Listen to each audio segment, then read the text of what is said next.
खोज्दैछु आमालाई बुहारी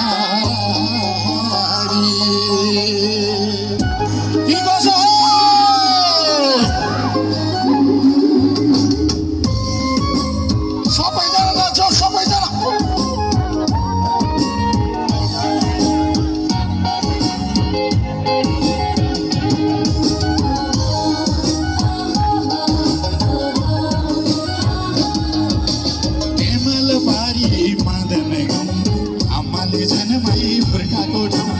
भदौरे बारी मदन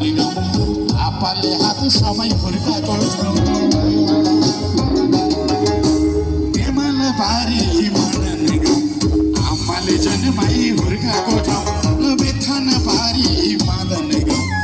आपाले हात समय फुर्काको ठाउँ गुन्द्रुक ढिँडो खाएर हिँड्थे मलेको बसी खाएर विस्माती भारी बोकेर औधिने दुःख पाएर चौरी त खोलाको जोरगट्ट मकै र कोदो गहुँ खाने त खोलाको जोरगट्ट मकै र कोदो गहुँ आस्यानको छोरी भेट भयो